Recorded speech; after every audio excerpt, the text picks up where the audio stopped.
Hello, good everyone. Let's welcome back to my vlog. This one is our celebration for the um, New Year 2023 to 2024. Ito po ay one of my happiest and the saddest New Year celebration ever had. It's because kasi I will elaborate it later, but anyway, well, go for my intro first.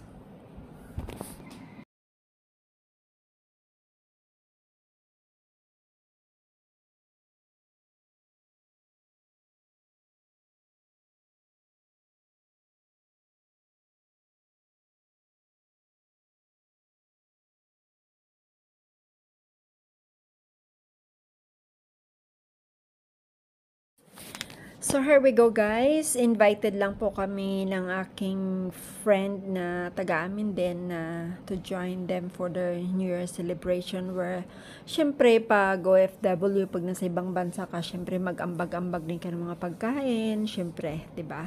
To make everybody's happy and sharing is blessing is what they said. At saka well, nag-share lang din kami ng konti. So, ito po yung mga aming mga picture-picture, di ba? Ganon naman as a memories for a lifetime.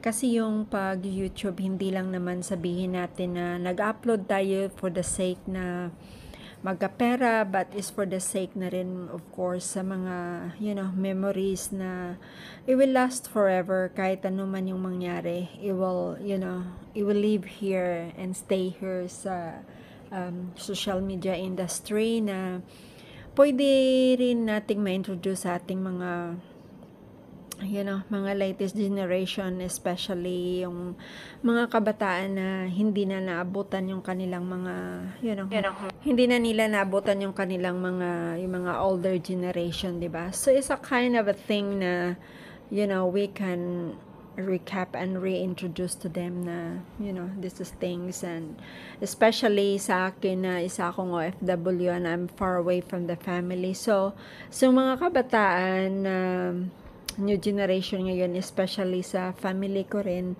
some of them really know them well, but some of them really hindi naman talaga nila ako yung parang ini-introduce din, pero is not as close as what to the yung lagi mo silang makasama. So anyway, ito na guys, dito nag-start na po kaming mag-countdown ng aming New Year. At saka syempre very funny kasi yung iba kasi nakainom na, yung iba kasi yung parang getting silly na.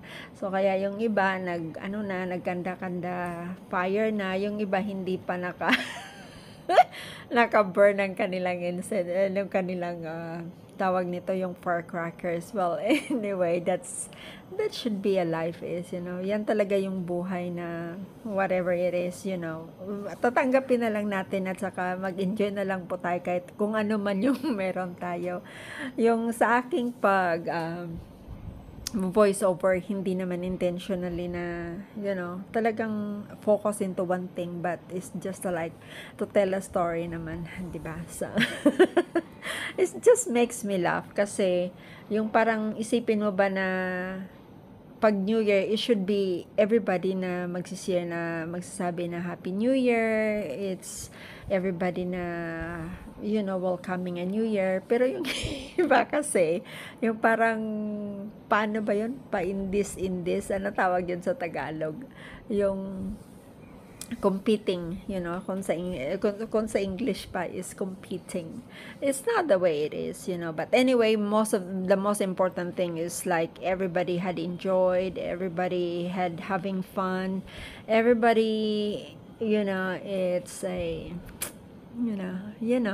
like for me, I'm happy, but like as what I've said earlier sa intro ko na this is my happiest and my saddest moment in life, like New Year. Kasi it's better na magkahiwalay kayo na unpredictable, pero yung alam mo na magkahiwalay kayo na yung parang kasi it's a last year ng boyfriend ko na magstay dito kasi hindi na siya may approve ng government. It's because nga, you know, something about the company, at saka syempre meron na rin siyang edad, so expected na uwi siya sa kanila. Hindi rin naman siya makauwi sa Pilipinas at the moment kasama ako kasi syempre wala ako doon.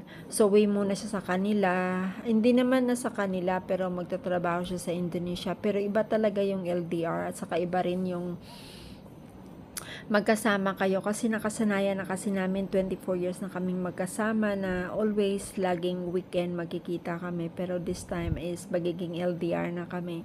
So yun ang the saddest part ng life ko kasi syempre yung paghihiwalay nyo na alam mo na ba na sa ganitong araw, sa ganitong oras ay uwi na siya, 'di ba? Iba yung sabihin mo na uwi lang muna ako, magbabakasyon ako, tapos yung nag-expect ka na babalik, pero yung parang ganun ba, yung parang alam na alam mo na yung mangyayari. So it's hard.